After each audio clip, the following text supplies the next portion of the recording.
Good morning to all of you. Ohayou gozaimasu.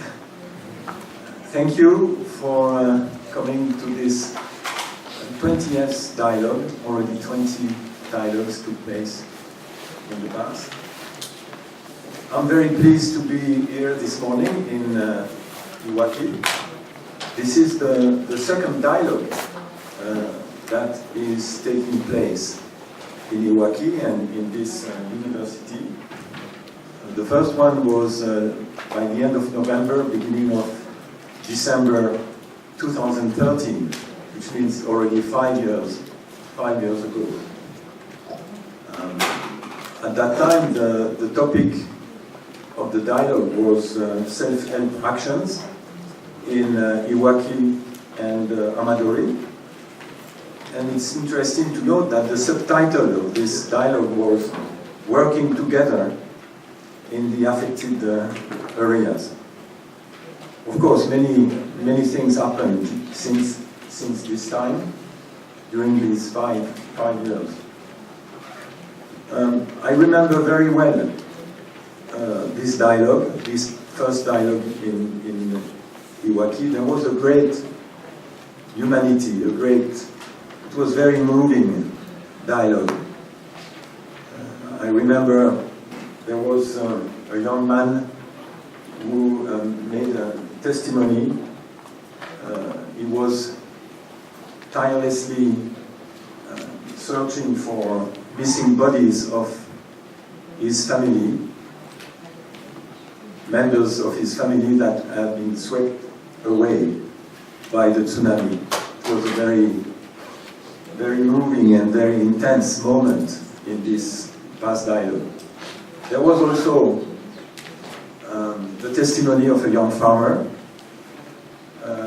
who moved to the region at that time to develop organic farming. He was full of energy, full of hope.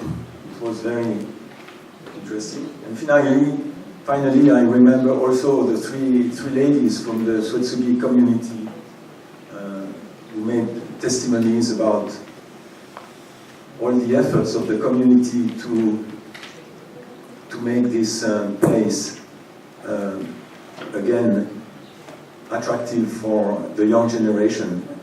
At that time they said it's a pity because there are no more children. We don't listen to the screams of the children in the place. But nevertheless, we keep the place nice, everything is ready, and we hope that they will come one day or another. It was a very moving testimony. The conclusion of this dialogue, the first dialogue, was the importance of promoting self-help actions, of course, and for that people need to understand the situation and to develop radiation protection culture. And the importance of supporting local projects. That was the conclusion. But I read again the conclusions of this past dialogue here in Iwaki, and the last point was the importance of sharing experience. And we are here today to discuss about sharing experience. That's a very interesting point to mention.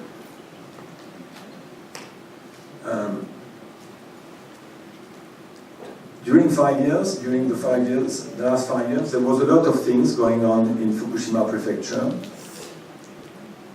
A lot of challenges, successes, challenges, but there are still lots of concerns and difficulties for the people who live within the prefecture, and also the people who left the prefecture at the time of the accident and live outside the prefecture. And they are still facing many problems.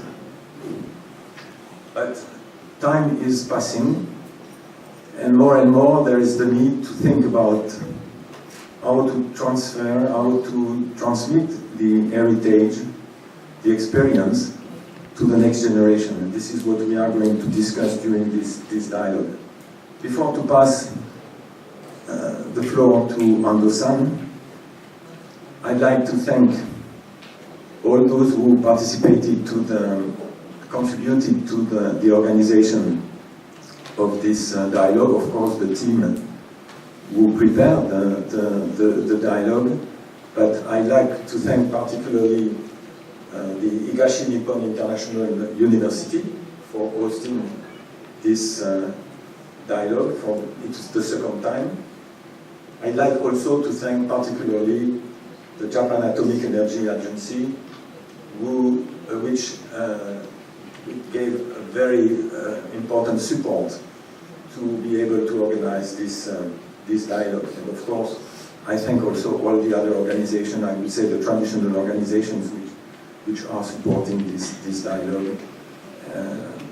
Ethos in Fukushima, Icrp, FMU, Fukushima Medical University, Hiroshima University, and Nagasaki University. Okay, so now I will pass the floor to Ando-san, and she's going to introduce more deeply the topic of the dialogue. The title of her presentation is Why to Reflect about the Transmission of the Memory of the Accident. Yoko, the floor is yours.